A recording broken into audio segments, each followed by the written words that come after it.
감사합니다.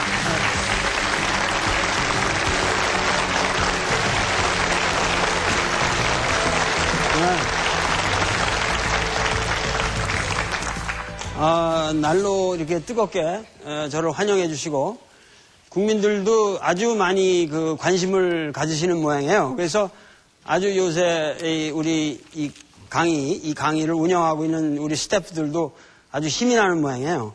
그래가지고 상당히 이렇게 국민적 관심 속에서 이런 강의가 진행되고 있다는 거 아주 감사드립니다. 그리고 뭐 이건 내가 할 얘기는 아니지만 예를 들면은 같은 시간대에 코미디 프로보다도 이것이 더 많이 본다고 그래요. 근데 그건 제 문제가 아니고 우리 국민이 얼마나 위대한 국민인가. 에? 이 밤중에 이 시간대에 코미디 프로보다 이걸 더 본다면은 이게 우리 국민이 얼마나 위대한 국민인가 하는 건 난 정말 감동스러워요.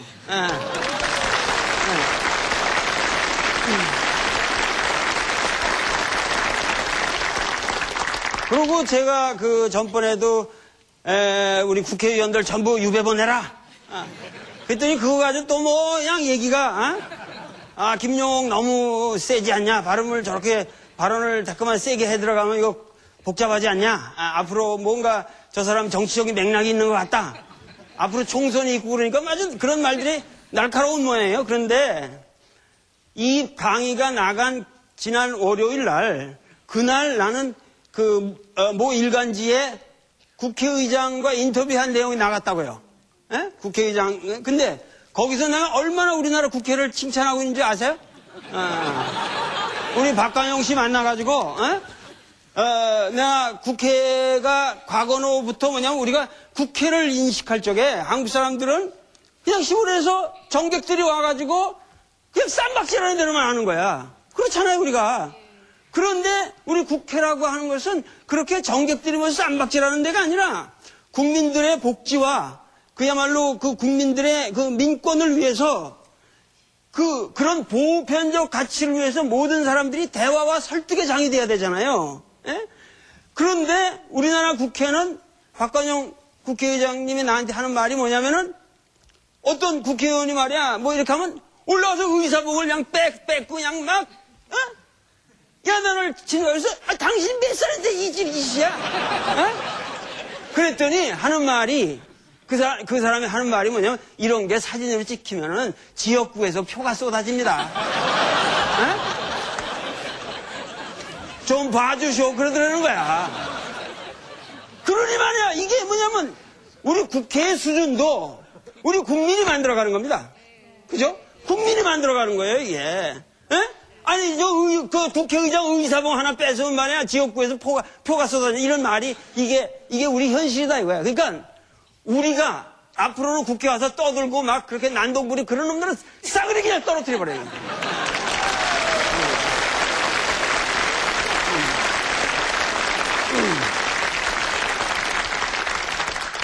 우리가 그야말로 뭐냐면은 조선 왕조 시대 때는 그저 봉기 그 왕조에 대해서 반대하고 식민지 시대는 어떻게 하면 반식민지하고 그 다음에 뭐 반탁 그 다음에 반공 반독재 끊임없이 우리는 반대하는 투쟁만 생각해온 역사잖아요. 20세기 역사는 그런 역사란 말이에요. 그런데 지금은 이제 그런 시대가 지났어요.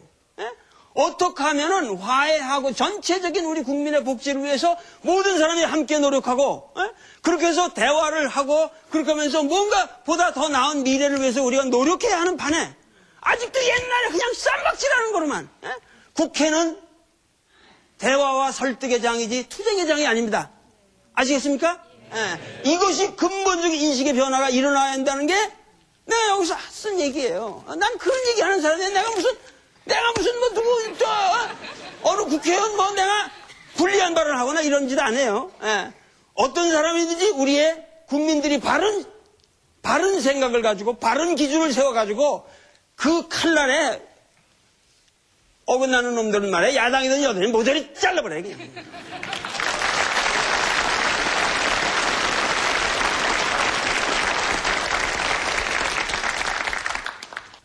오늘은 그 정도전에 지금 유배문학을 읽고 있잖아요. 그래서 이 유배 과정에 대한 그쪽 이제 한영우 선생님의 제자로서 이런 그 고려 말 그 조선 초기 이걸 여말선초라고 그러죠.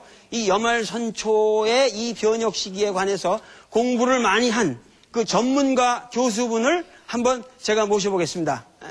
이익주 교수님, 시립대에 계신 들어오세요.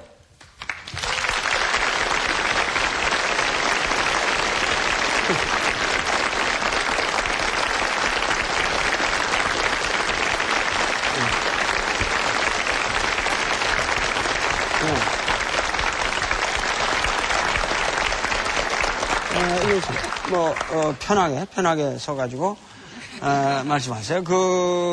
사실 이 프로는 제가 개인적으로 저 혼자만 하는 게 아니라 한국의 학계의 모든 분들이 저를 후원해주고 저에게 모든 정보를 제공해주고 이렇게 해서 우리 학계가 같이 만들어가는 프로입니다.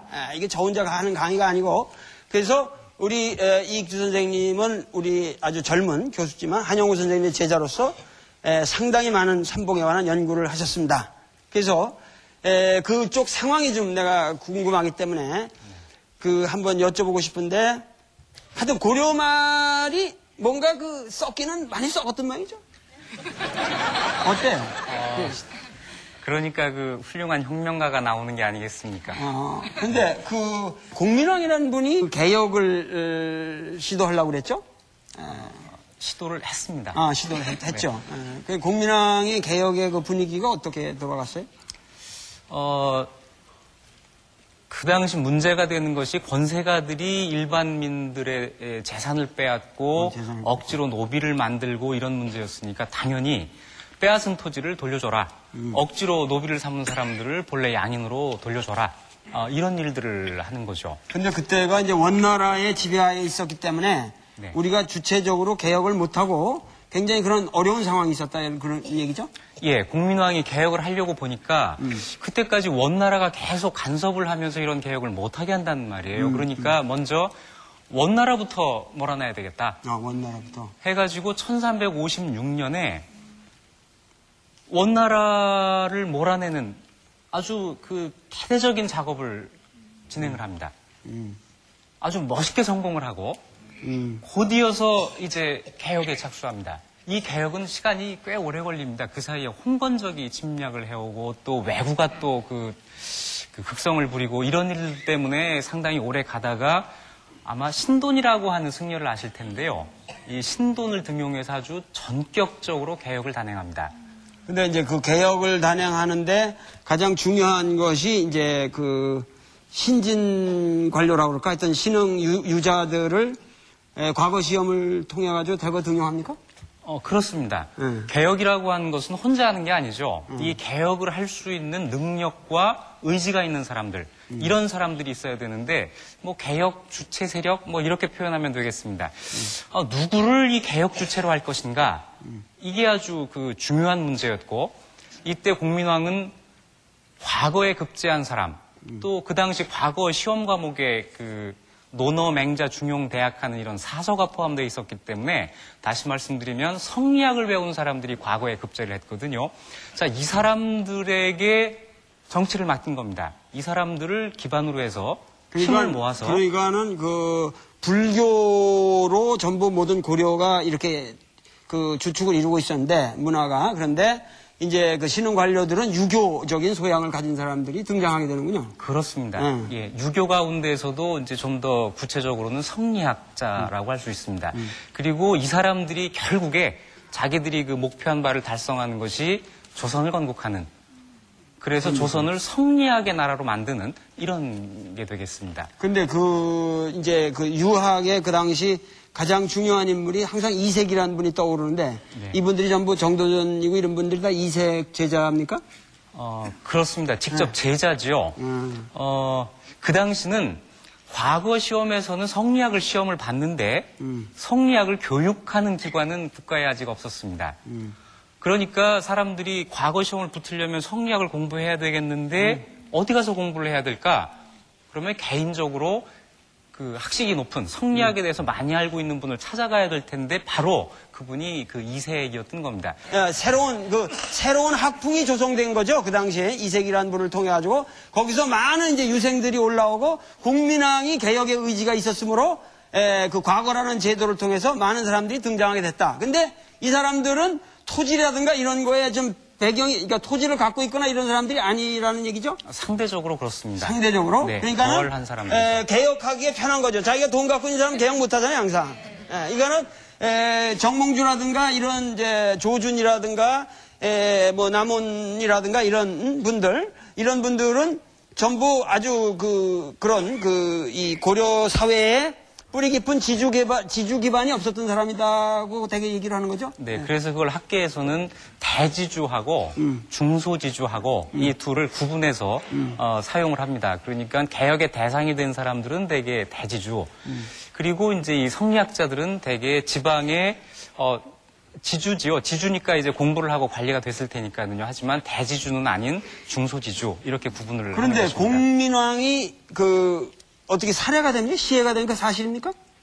네, 그렇습니다. 그 참 아까운 일인데요. 저는 그런 생각을 합니다. 그 개혁을 시작한 사람은 결국 그 개혁이 완성됨으로써 자기의 그 역할을 다하는 것이다 하는 생각을 합니다. 공민왕이 좀 그런 면이 있습니다. 아주 비극적인 최후라고도 할 수 있지만 역사적으로는 아주 의미가 있는 일을 하고, 그리고 그 개혁의 결과는 보지 못하지만 개혁을 시작하는, 그러니까 커다란 수레바퀴를 먼저 굴리는 그런 일을 한 거죠. 그러니까 이 조선 왕조가 건국되기 이전에 이미 고려 말에서 그래도 공민왕이라는 분이 고려 사회의 그 부패상을 조금 바꿔보려고, 구조적으로 바꿔보려고 노력을 했죠. 네.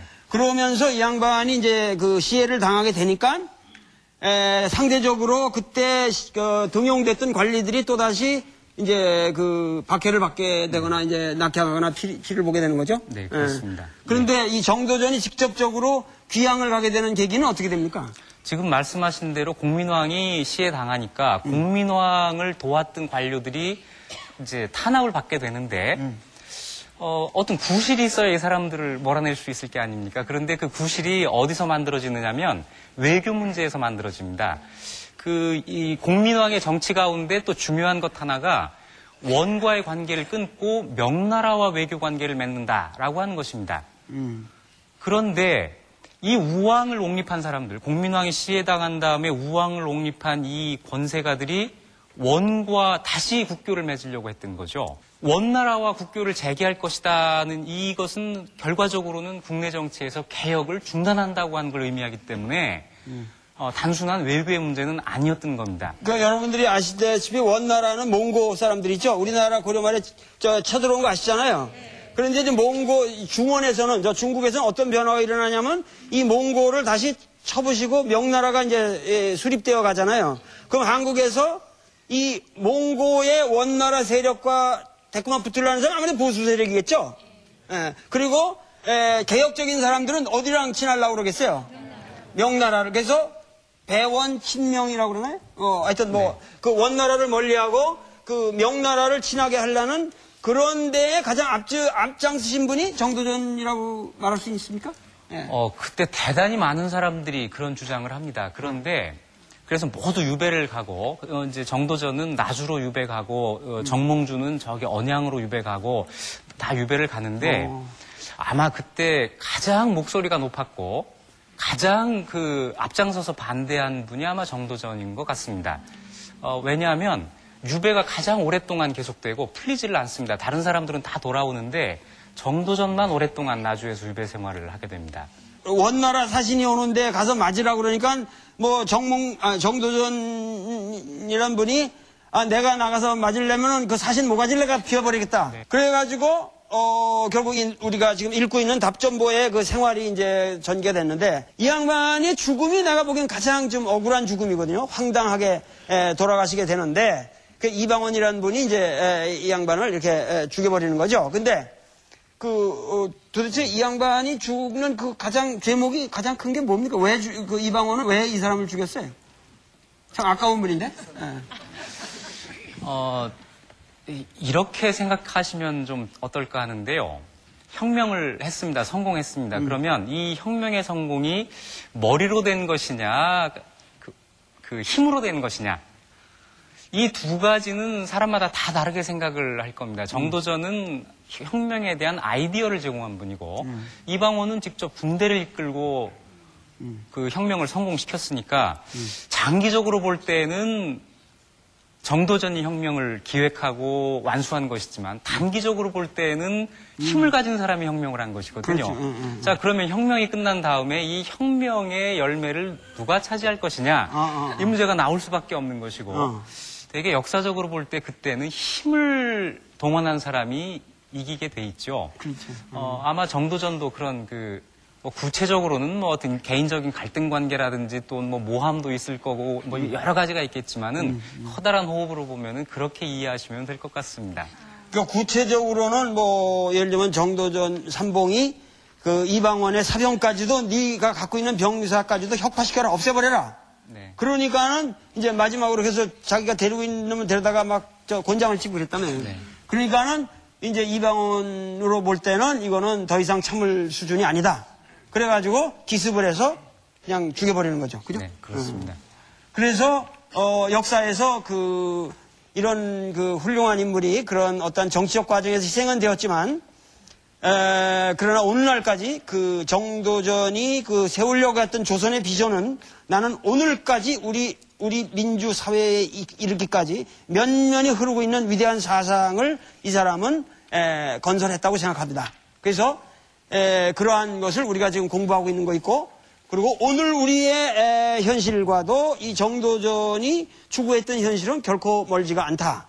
그리고 제가 생각하기에는 너무 우리가 조선 사상사를 지나치게 성리학 중심으로만 성리학의 아주 자질구레한 그런 논쟁을 중심으로만 생각을 했기 때문에 난 정도전이라는 분이 잘 안 뵀다고 생각하는데, 고려 말 이 조선 초기의 사상가들은 우리가 생각했던 것보다 오히려 굉장히 난 사상적 폭과 깊이가 있는 것 같아요. 어떻게 생각하세요? 네, 그렇습니다. 고려라고 하는 나라가 본래 굉장히 다양성을 추구하는 사회입니다. 그것이 조선하고 다르고 지금하고도 다르죠. 그렇기 때문에 그런 가운데에서 태어나고 자란 분들은 그런 다양한 사상에 대한 폭넓은 이해를 아주 자연스럽게 가지게 됐던 겁니다.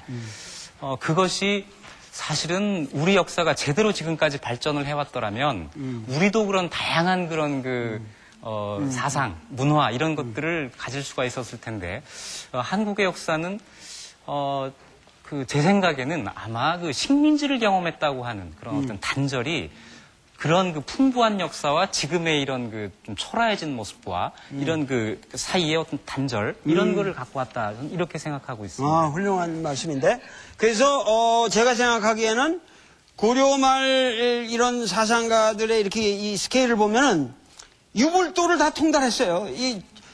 정도전이가 뭐냐면 불시잡변을 써서 불교를 비판했다고 하지만은 불교에 대한 이해가 깊은 분이기 때문에 그런 일을 할 수가 있는 거고. 이런 제가 전공하는 노장 철학 같은 것도 들어보면 엄청나게 깊게 노장 철학도 들어가 있어요. 그렇기 때문에, 그리고 국제적 감각이 있고, 그래서 스케일이 크고, 그래서 우리는 정도전과 같은 여말선초의 사상가들을 후대의 발전된 성리학에 비춰봐가지고 초기 단계의 미숙한 사상가라고 생각할 것이 아니라, 오히려 그들이 더 어떠한 국가적 비전을 가지고 있었던 거대한 사상가라고 다시 고쳐서 생각을 해야 된다. 이것이 제가 이 강의에서 느끼는 겁니다. 맞습니까? 맞으면 박수 좀 쳐.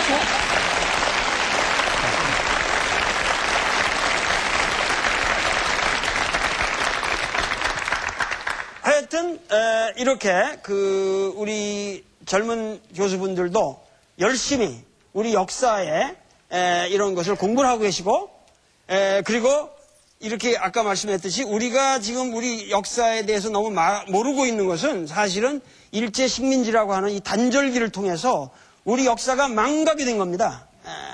그러니까 이것이 무슨 교과서적인 망각이 아니라 너무도 우리 의식 속에서 단절이 깊은 거예요. 그래서 이 단절을 다시 회복하는 것이 중요하다. 그런 의미에서 본 강의에 의미가 있지 않을까 이렇게 생각하고 오늘 이 자리에 이렇게 나와주신 우리 이 선생님께 너무도 감사드립니다.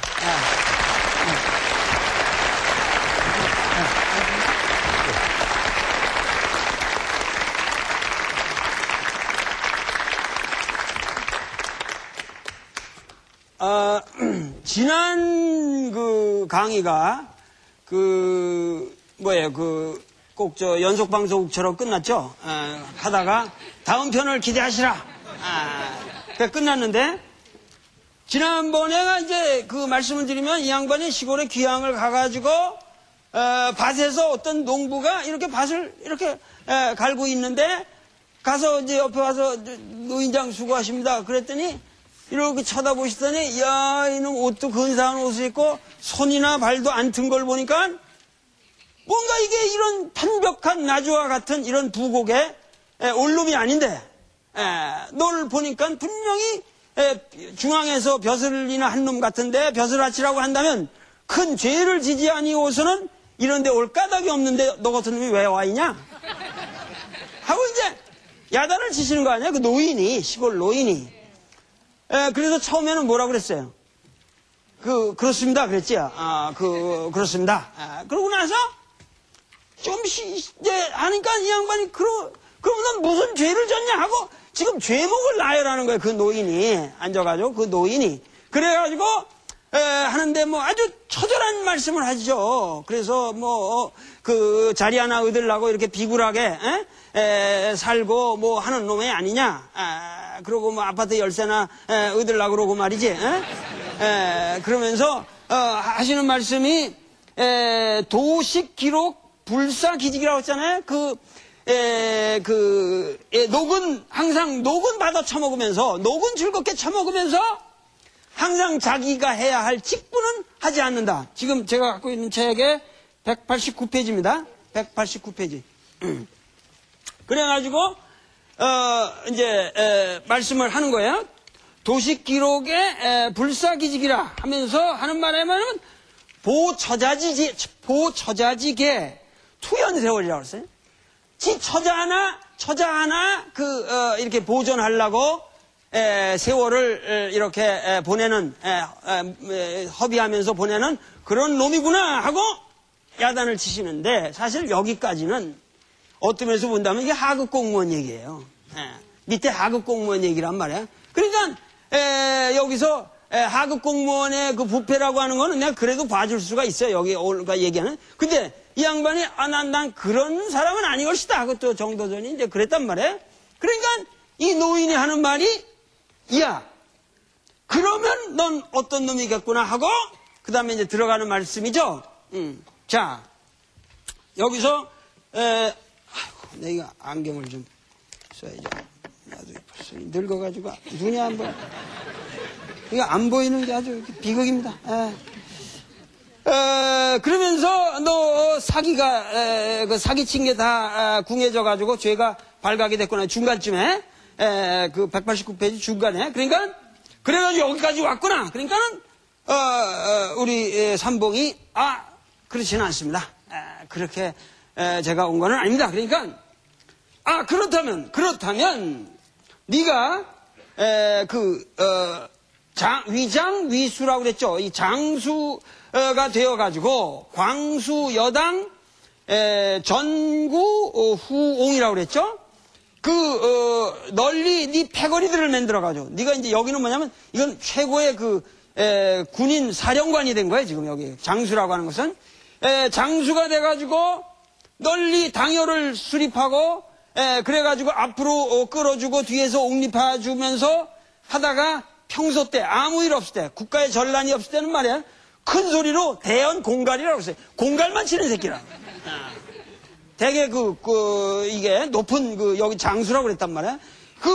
평소 때는 큰 소리로 공갈만 치면서 임금님의 총애만 받으려고 희망하고 그래가지고 관록과 작상을 갖다가 자기 마음대로 하고 그러니까 그때는 이게 최신 무단 정치 그런 역사가 있었기 때문에 그 무인에 대한 굉장히 그런 지금 질시가 있어요. 질타가 있다고 지금 삼봉 선생이 그러면서 하는 말이 그래가지고 지만 기성해가지고 벼슬 하는 그 선비들을 전부 모멸하고, 그러면서도 적을 보면은, 적을 보면은데 이르면은, 그래서 이제 그 전쟁에 나가면은 호피수울이라고 그랬어요. 호피라는 거는 이제 전쟁대 나가는데 여기 이게 깃발을 하는데 그게 호랭이 가죽으로 이렇게 걸거든요. 그래서 이제 전쟁할 때 이렇게 하는데, 호피가 울창하지만 속으로 본질은 양과 같아가지고 벌벌벌 떠는 거야. 그러면서 교병, 부대 교병이라고 했어요. 뭐냐면 접전하는 걸 기다리지도 않고 바람이 불면 먼저 도망가. 장수놈이 말이야. 장수놈이 바람이 불면 먼저 도망가. 그래가지고 생명을, 국민들을 생명을 그 적의 칼날에 버려버리고, 그리고 국가의 대사를 그르치는 그런 놈이 아니냐 하고 야단을 치시는 거야. 그러면서 하는 말이, 그렇지 않다면 이제는 무관벼슬을 했어요. 그 다음에는 경상이라고 그랬잖아요. 너 수상급이라 되는 놈이냐 니가? 경상이니까 이건 아주 수상이란 말이에요. 지금 재상. 너 그러면 그렇지 않으면 네가 재상이 돼가지고 낭팍자용이라. 여기가 이게 팍이라는 게 이게 괴팍하다는 팍자예요. 우리가 괴팍이라는 말 아시죠? 괴팍. 우리가 괴팍하다 그러면 이게 이렇게 쓴다고. 괴팍하다. 이런 적이에요. 괴팍. 이게 좀 이게 이상하지만 이거 팍이라고 팍. 괴팍한. 그래가지고 낭팍자용이라. 이 아주 괴팍한 놈이 자기 마음대로 해. 그래가지고 사람 말들이 타인들이 간언을 하면 듣지도 아니하고, 그리고 자기한테 아첨하는 놈은 기뻐하고 자기한테 따라붙는 놈은 벼슬시켜주고 재상이 돼가지고, 그러면서 바른 선비가 바르게 얘기하면 노하고, 그리고 그 바른 선비가 도를 지키려고 하면 배척해버리고, 그러면서 군상의 장록을 훔쳐다가 그것을 스스로운 은혜로 만들어. 그리고 국가의 형전을 농단해서 자기의 사용을 삼는다 이야. 사용. 사은 사용이라고 그랬어요. 사용을 해버려 전부. 사해 사용이라고 그랬잖아요. 그러니까 임금의 장록을 훔쳐다가 사해로 삼고, 그리고 국가의 형전을 농단해서 사용을 삼는다. 이게 사거개짝, 차떼기 이런 정치나 뭐가 다르냐 이런 얘기예요. 그렇잖아요. 국가의 형전을 농락해가지고 사용을 삼는 거 아니에요? 전부 사용을 삼는 거 아니에요? 차떼기 짓하고 뭐 사과 박스에다가 저기 해놓고 뭐 내 전 재산이 몇십만 원밖에 안 된다 그러잖아요.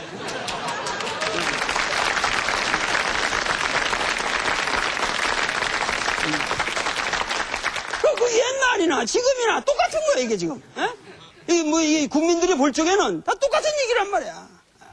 그러면서 앉아가지고 악이, 그러니까 악이 뭐야? 임이란 게 악이 무르익어. 벼가 있더니 무르익어가지고 그렇게 되면 화가 이르게 되고, 그렇게 해서 앉아서 죄를 짓는 놈이구나 하고 딱 까잖아요. 그러니까 정도준이 그러겠다고 그러세요? 안 그러겠다고 그러세요? 그렇지는 않습니다. 뭐 그런 거물은 아니옵시다. 그런 거물은 아니옵시다. 뭐 차떼기를 받을 수 있는 그런 거물 정도는 아니었습니다. 했단 말이야. 그러니까 이제 막 판소리로 치면 이제 막 해가지고 뭐 진양부터 시작해가지고 지금 띠까띠까 돼가지고 뭐 중머리 중중머리 자진머리까지 왔다가 도수비라고 탁 이렇게 놓는 장면이 있거든요. 꼭 그 구성이 비슷해요. 그러다가 이 노인이 탁 하는 말이, 아하, 그렇다면 내가 어떤 놈인지 내가 알겠구나 하면서 이제 본론으로 들어가시는 거야. 이 노인이 내가 이제 알겠다 하면서 하는 말이, 이제는 이제 뭐냐면, 네가 힘이 부족한 것도 헤아리지 못하고 큰 소리만 치고, 네가 이제 별 볼 일 없는 것 같은데 내가 죄목을 다 나열했잖아요. 이거 하급 공무원도 아니고 고급 공무원도 아니고 무슨 대단한 군인도 아니고 뭐 재상도 아니고 보니까 너는 그런 벼슬과 관련 없다고 그러면은 너는 내가 알겠다 이제. 그러면서 네 힘이 부족한 것도 헤아리지 못하고 큰 소리나 치기 좋아하고, 어? 지금 이때가 어떤 때인지도 알지 못하고 지것만 하기 좋아하고, 바른 말만 하기 좋아하고, 어? 이때가 어떤 때인지 모르고, 그리고 지금 이 세월에 태어나서 옛날만 숭상하고, 어? 지금 이 세월에 태어나서 옛것만 숭상하고, 나처럼 고전만 공부하고 앉았다는 얘기죠. 그러면서 하는 말이, 그 다음에 처호하이 불호상이라고 했잖아요. 밑에 처해 있는 놈이 윗사람을 뒤바뀌면 좋아하고. 그래가지고 너는 죄를 안 저지를 수가 있겠느냐. 그러면서 하는 말이, 옛날에 가희가 호대, 큰 소리 치기 좋아하고, 구런이가 바른 말 하기를 좋아하고, 한유가 옛것을 좋아하고, 한유가 이게 당나라 때 아주 대문호죠. 그래서 이 사람이 고문운동이라는 걸 하거든요. 그래서 여기 한 말에, 그 다음에 관룡방이가 호불상이라 윗사람 뒤받는 것만 좋아하다가, 관룡방이라는 사람은 옛날에 걸주 아시죠? 하나라의 마지막 충실이라는데, 거리라는 폭군이 장냐하고 밤새도록 술 처먹고 이러니까 그 가나다가 쳐 죽여버리거든요. 거리라는 임금이. 그러면서 장자의 인간세에 이 사람은 밑에 있는 사람으로 이렇게 윗사람을 뒤바퀴 좋아하다가 이 죽음을 당했다는 얘기가 장자에 나와요. 장자 인간세. 그래가지고 여기 앞에 가이지 호대 구런지 호직 한유호고 관룡방 호불상이라는 말이 앞에 그 네 말을 다시 요약한 거예요. 그러니까 여기선 출전이 나오죠. 그러니까는 뭐냐면 그 앞에는 일상 언어예요, 지금.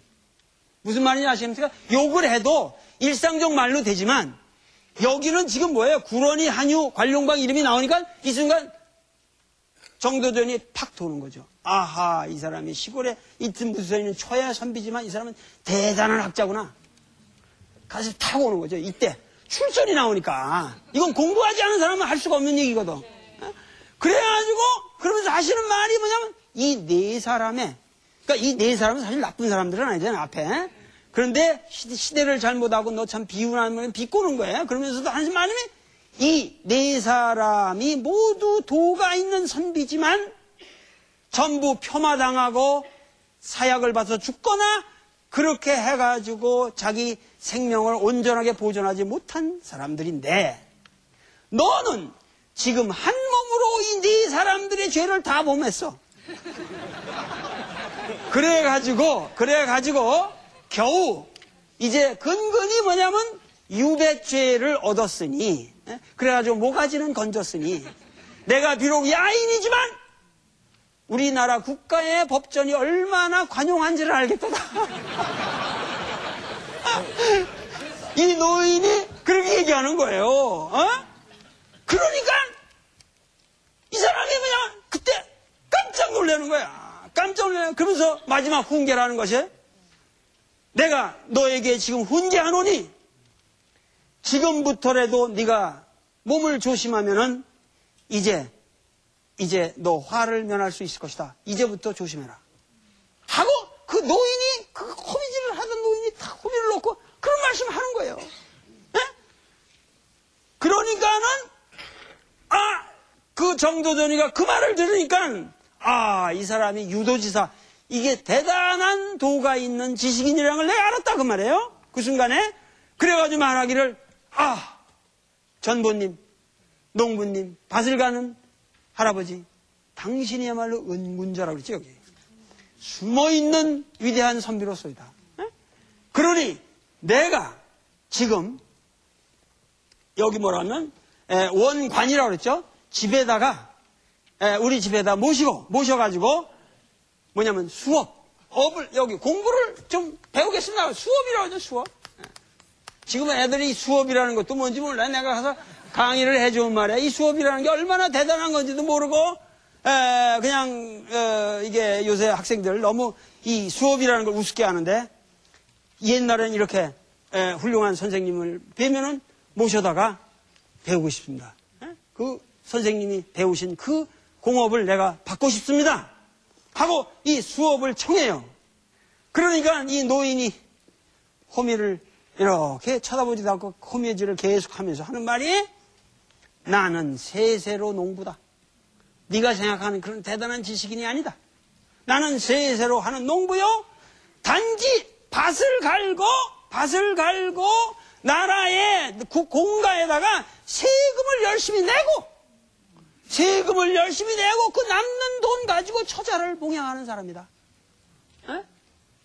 이게 얼마나 기맥힌 일입니까? 요새는 강남 부자들이 세금 안 내려고 지랄지랄 피해대고 그러는 거 아니야? 근데 우리나라도 지금 똑같잖아요. 평범한 사람들은 꼬박꼬박 세금 내잖아요. 월급쟁이들 딱딱 뛰어가잖아요. 그런데 돈 많은 놈들 안 낸단 말이에요. 이 양반이 무슨 얘기냐면 이 노인이 앉아서 하는 말이 나는 세세로 밭만 갈고 어김없이 세금 내고 그리고 남는 돈 가지고 처자를 봉양하며 사는 놈이다. 과차이왕이라뇨. 꽃이왕. 여기 과차이왕이라는 게 주역에 나오는 말인데 이거 굉장히 어려운 말이에요. 내가 주역이 이렇게 형이상학적인 얘기를 하다가 형이상학적인 얘기로 넘어가면 내가 알지 못한다. 이런 말을 여기다 과차이왕이라. 여기서부터 더 이상 지나가게 되면은 그것은 내가 알 바가 아니다.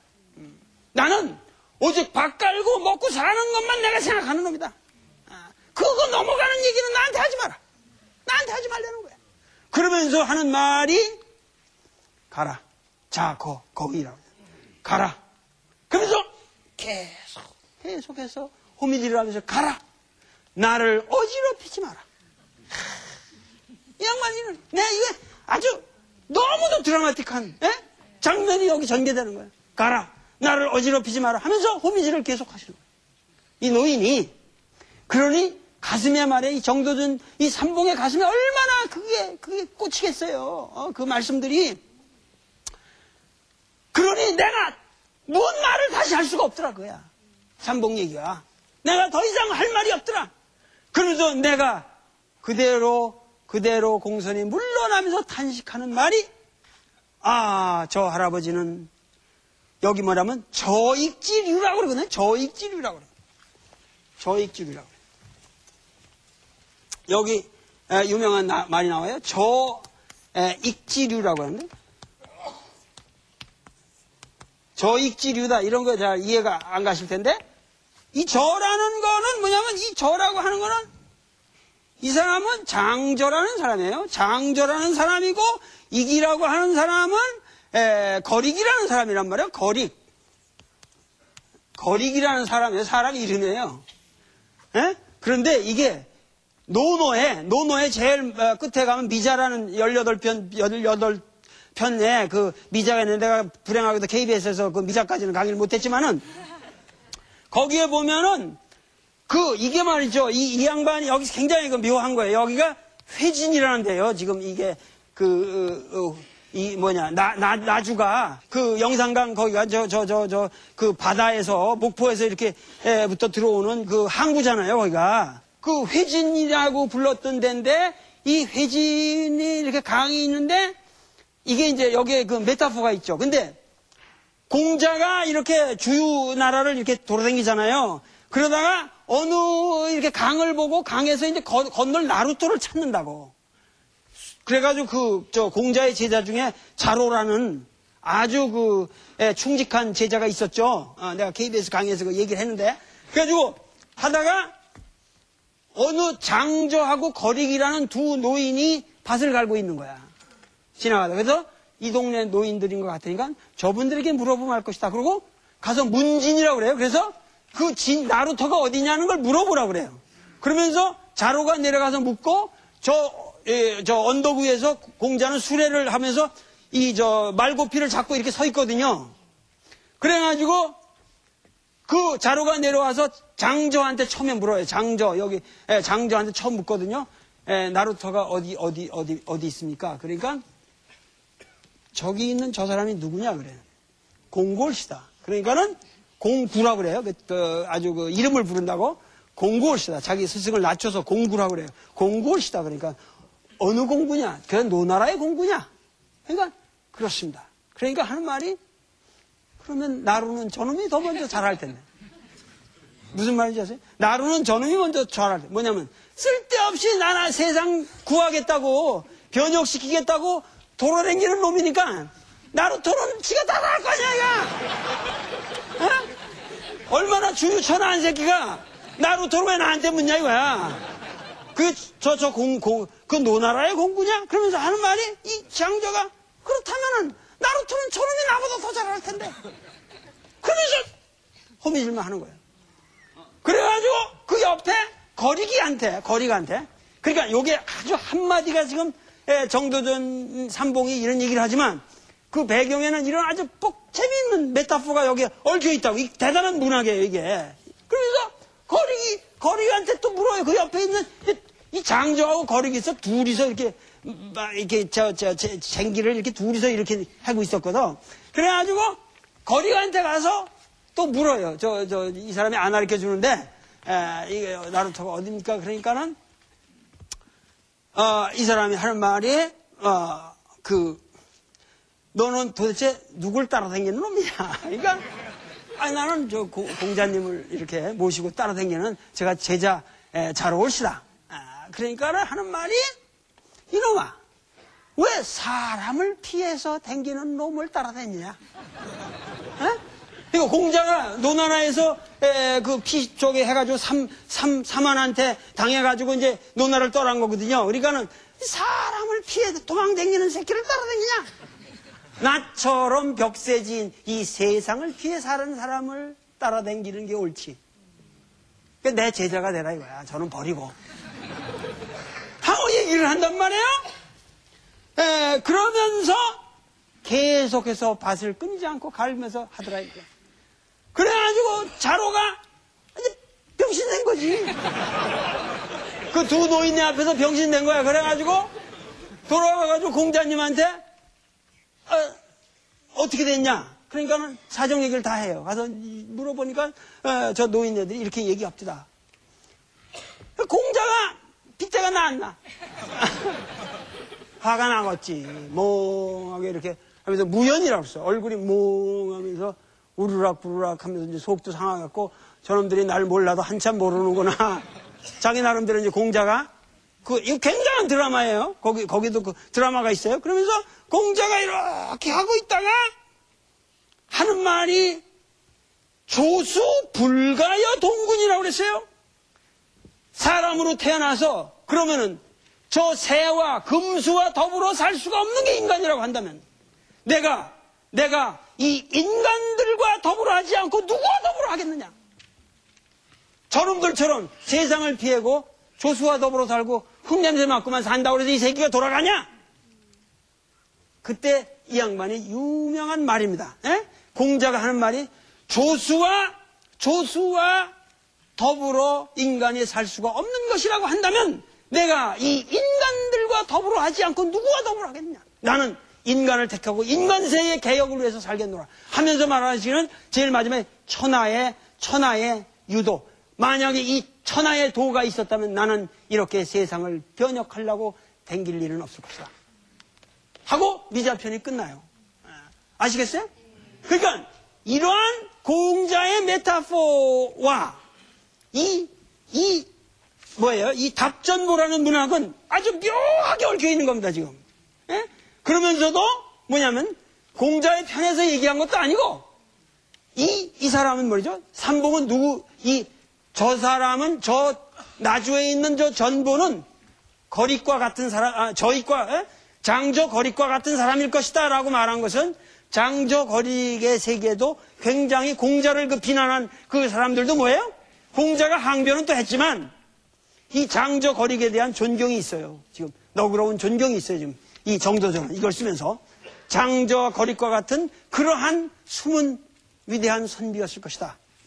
이렇게 해서 이 답전보라는 하나의 이 작품이 끝나게 되는데 우리가 이제 여러분들이 이 프로가 끝나고 이제 곧 시골로 이렇게 설을 쉬러 가실 텐데 아마 설 쉬러 가시면은 또 우리가 설을 쉬러 가는 게 뭐예요? 가서 바로 이런 답전보를 만나러 가시는 거예요. 가서 어른 뵙고 그동안에 우리가 살았던 내 생활을 한번 반성도 해보고, 시골 가서 또 이게 어른들 뵙고 또 옛 친구들 만나고 이러면서 우리 생활을 한번 되돌아켜보고, 이것이 하나의 명절의 의미였단 말이에요. 그래서 이러한 여러분들이 박정희 때는 이 구정을 없애려고 우리가 굉장히 노력을 했죠. 구정을 없애봤어요. 그런데 결국 구정이 다시 살아났다는 것 자체가 뭐냐면 우리의 민중의 이런 오래 내려온 이 삶의 이게 단순한 구정이라는 게 아니라 그 구정에 담겨져 있는 문화가 변하지 않는 거예요. 결국 구정이 이렇게 리바이브 됐다는 것은 어떤 의미에서 우리 사회가 이것이 무슨 옛날로 후퇴했다는 것보다는 뭔가 우리 거를 사랑하고 우리 거를 지키려고 하는 민중의 의지가 나는 승리한 것이라고 생각합니다.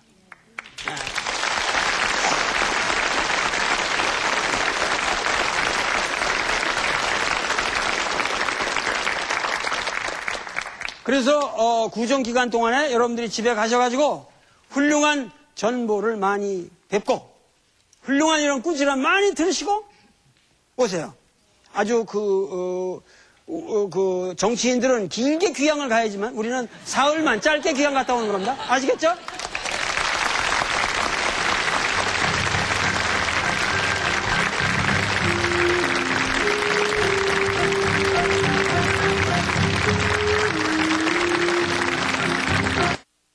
그런데 이 정도전이 직접적으로 귀향을 가게 되는 계기는 어떻게 됩니까? 지금 말씀하신 대로 공민왕이 시해 당하니까 공민왕을 도왔던 관료들이 이제 탄압을 받게 되는데 어떤 구실이 있어야 이 사람들을 몰아낼 수 있을 게 아닙니까? 그런데 그 구실이 어디서 만들어지느냐면 외교 문제에서 만들어집니다. 이 공민왕의 정치 가운데 또 중요한 것 하나가 원과의 관계를 끊고 명나라와 외교 관계를 맺는다라고 하는 것입니다. 그런데 이 우왕을 옹립한 사람들, 공민왕이 시해당한 다음에 우왕을 옹립한 이 권세가들이 원과 다시 국교를 맺으려고 했던 거죠. 원나라와 국교를 재개할 것이다는 이것은 결과적으로는 국내 정치에서 개혁을 중단한다고 하는 걸 의미하기 때문에 단순한 외교의 문제는 아니었던 겁니다. 그러니까 여러분들이 아시다시피 원나라는 몽고 사람들이죠. 우리나라 고려 말에 쳐들어온 거 아시잖아요. 그런데 이제 몽고 중원에서는 중국에서는 어떤 변화가 일어나냐면 이 몽고를 다시 쳐부시고 명나라가 이제 수립되어 가잖아요. 그럼 한국에서 이 몽고의 원나라 세력과 대꾸만 붙으려는 사람은 아무래도 보수 세력이겠죠. 그리고 개혁적인 사람들은 어디랑 친하려고 그러겠어요? 명나라를. 그래서 배원 친명이라고 그러나요? 하여튼 그 원나라를 멀리하고 그 명나라를 친하게 하려는 그런 데에 가장 앞장서신 분이 정도전이라고 말할 수 있습니까? 예. 그때 대단히 많은 사람들이 그런 주장을 합니다. 그런데 그래서 모두 유배를 가고 이제 정도전은 나주로 유배 가고 정몽주는 저기 언양으로 유배 가고 다 유배를 가는데 아마 그때 가장 목소리가 높았고 가장 앞장서서 반대한 분이 아마 정도전인 것 같습니다. 왜냐하면 유배가 가장 오랫동안 계속되고 풀리지를 않습니다. 다른 사람들은 다 돌아오는데 정도전만 오랫동안 나주에서 유배 생활을 하게 됩니다. 원나라 사신이 오는데 가서 맞으라고 그러니까 정도전이란 분이 내가 나가서 맞으려면 그 사신 모가지를 피워버리겠다. 네. 그래가지고 결국 우리가 지금 읽고 있는 답전보의 그 생활이 이제 전개됐는데 이 양반의 죽음이 내가 보기엔 가장 좀 억울한 죽음이거든요. 황당하게 돌아가시게 되는데 그 이방원이라는 분이 이제 이 양반을 이렇게 죽여버리는 거죠. 근데 도대체 이 양반이 죽는 제목이 가장 큰 게 뭡니까? 왜 이방원은 왜 이 사람을 죽였어요? 참 아까운 분인데? 이렇게 생각하시면 좀 어떨까 하는데요. 혁명을 했습니다. 성공했습니다. 그러면 이 혁명의 성공이 머리로 된 것이냐, 힘으로 된 것이냐. 이 두 가지는 사람마다 다 다르게 생각을 할 겁니다. 정도전은 혁명에 대한 아이디어를 제공한 분이고 이방원은 직접 군대를 이끌고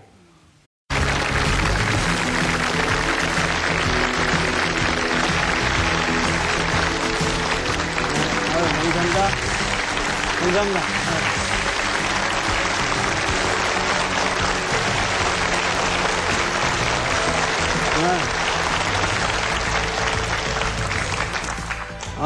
날로 이렇게 뜨겁게 저를 환영해 주시고 국민들도 아주 많이 그 관심을 가지시는 모양이에요. 그래서 아주 요새 우리 이 강의를 운영하고 있는 우리 스태프들도 아주 힘이 나는 모양이에요. 그래가지고 상당히 이렇게 국민적 관심 속에서 이런 강의가 진행되고 있다는 거 아주 감사드립니다. 그리고 뭐 이건 내가 할 얘기는 아니지만 예를 들면은 같은 시간대에 코미디 프로보다도 이것이 더 많이 본다고 그래요. 근데 그건 제 문제가 아니고 우리 국민이 얼마나 위대한 국민인가. 에? 이 밤중에 이 시간대에 코미디 프로보다 이걸 더 본다면은 이게 우리 국민이 얼마나 위대한 국민인가 하는 건 난 정말 감동스러워요.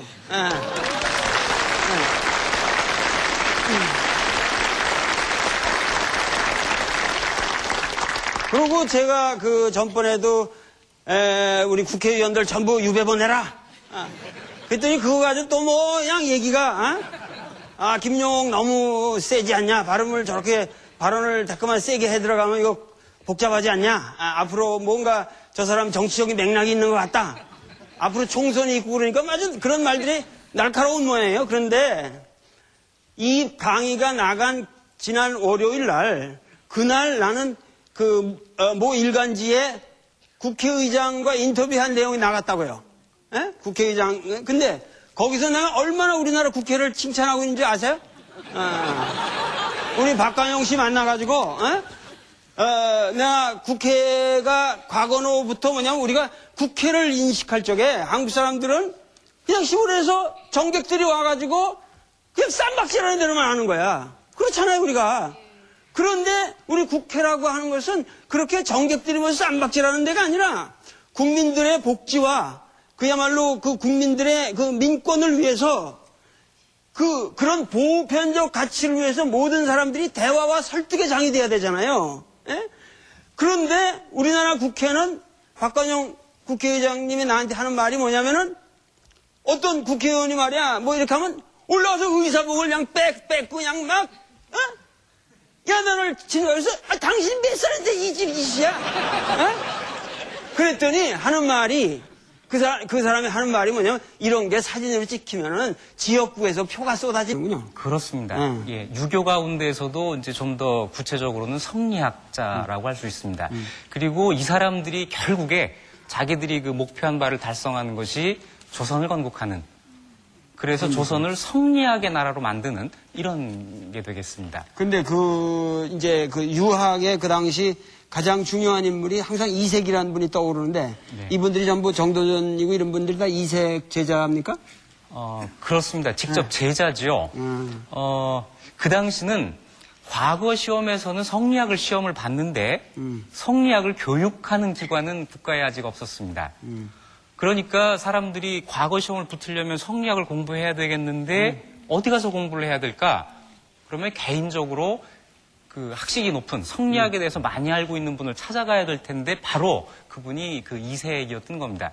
새로운 학풍이 조성된 거죠. 그 당시에 이색이라는 분을 통해 가지고 거기서 많은 이제 유생들이 올라오고 국민왕이 개혁의 의지가 있었으므로 그 과거라는 제도를 통해서 많은 사람들이 등장하게 됐다. 근데 이 사람들은 토지라든가 이런 거에 좀 그러니까 토지를 갖고 있거나 이런 사람들이 아니라는 얘기죠? 상대적으로 그렇습니다. 상대적으로? 네, 그러니까는 덜한 사람들. 개혁하기에 편한 거죠. 자기가 돈 갖고 있는 사람은 개혁 못 하잖아요, 항상. 이거는 정몽주라든가 이런 이제 조준이라든가 뭐 남원이라든가 이런 분들은 전부 아주 이 고려 사회에 뿌리 깊은 지주 기반이 없었던 사람이다고 되게 얘기를 하는 거죠? 네, 그래서 그걸 학계에서는 대지주하고 중소지주하고 이 둘을 구분해서 사용을 합니다. 그러니까 개혁의 대상이 된 사람들은 대개 대지주, 그리고 이제 이 성리학자들은 대개 지방의 지주지요. 지주니까 이제 공부를 하고 관리가 됐을 테니까요. 하지만 대지주는 아닌 중소지주 이렇게 구분을 하는 것입니다. 그런데 공민왕이 어떻게 살해가 됩니까? 시해가 되니까 사실입니까? 네, 그렇습니다. 참 아까운 일인데요. 저는 그런 생각을 합니다. 그 개혁을 시작한 사람은 결국 그 개혁이 완성됨으로써 자기의 그 역할을 다하는 것이다 하는 생각을 합니다. 공민왕이 좀 그런 면이 있습니다. 아주 그 비극적인 최후라고도 할 수 있지만 역사적으로는 아주 그 의미가 있는 일을 하고 그리고 그 개혁의 결과는 보지 못하지만 개혁을 시작하는 그러니까 커다란 수레바퀴를 먼저 굴리는 그런 일을 한 거죠. 그러니까 이 조선 왕조가 건국되기 이전에 이미 고려 말에서 그래도 공민왕이라는 분이 고려 사회의 그 부패상을 조금 바꿔보려고 구조적으로 바꿔보려고 노력을 했죠. 네.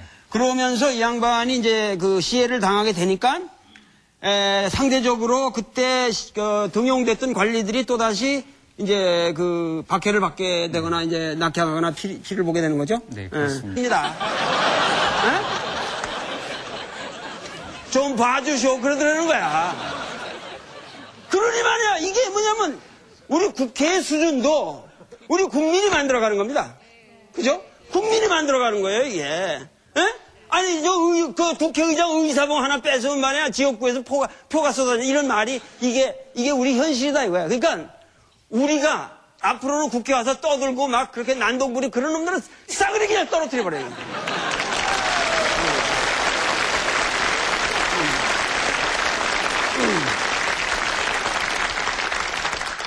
우리가 그야말로 뭐냐면은 조선 왕조 시대 때는 그저 봉기 그 왕조에 대해서 반대하고 식민지 시대는 어떻게 하면 반식민지하고 그 다음에 뭐 반탁 그 다음에 반공 반독재 끊임없이 우리는 반대하는 투쟁만 생각해온 역사잖아요.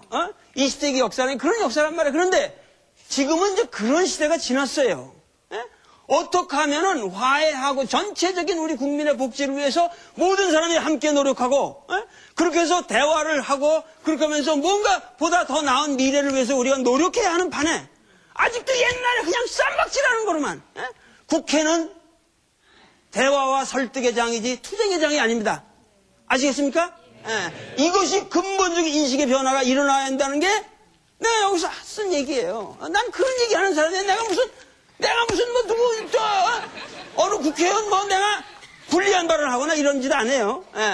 어떤 사람이든지 우리의 국민들이 바른 생각을 가지고 바른 기준을 세워가지고 그 칼날에 어긋나는 놈들은 말이야 야당이든 여당이든 모조리 잘라버려요 그냥.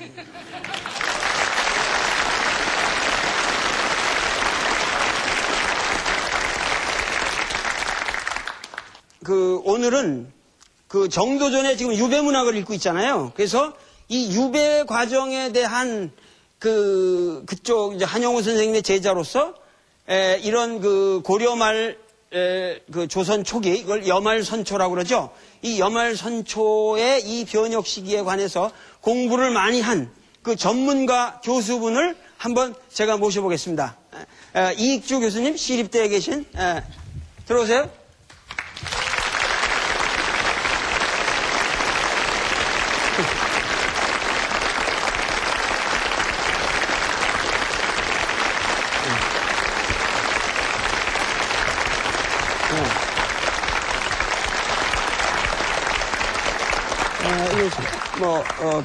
편하게 서가지고, 말씀하세요. 사실 이 프로는 제가 개인적으로 저 혼자만 하는 게 아니라 한국의 학계의 모든 분들이 저를 후원해주고 저에게 모든 정보를 제공해주고 이렇게 해서 우리 학계가 같이 만들어가는 프로입니다. 이게 저 혼자가 하는 강의가 아니고 그래서 우리 이익주 선생님은 우리 아주 젊은 교수지만 한용우 선생님의 제자로서 상당히 많은 삼봉에 관한 연구를 하셨습니다.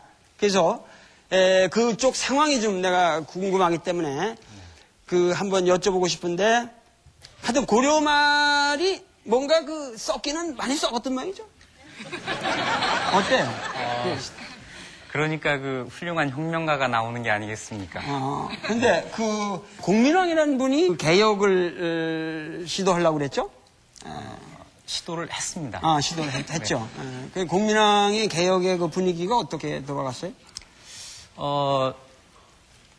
그 당시 문제가 되는 것이 권세가들이 일반민들의 재산을 빼앗고 억지로 노비를 만들고 이런 문제였으니까 당연히 빼앗은 토지를 돌려줘라. 억지로 노비를 삼은 사람들을 본래 양인으로 돌려줘라. 이런 일들을 하는 거죠. 근데 그때가 이제 원나라의 지배하에 있었기 때문에 네. 우리가 주체적으로 개혁을 못하고 굉장히 그런 어려운 상황이 있었다 그런 얘기죠? 예, 국민왕이 개혁을 하려고 보니까 그때까지 원나라가 계속 간섭을 하면서 이런 개혁을 못하게 한다는 말이에요. 그러니까 먼저 원나라부터 몰아내야 되겠다. 원나라부터. 해가지고 1356년에 원나라를 몰아내는 아주 그 대대적인 작업을 진행을 합니다.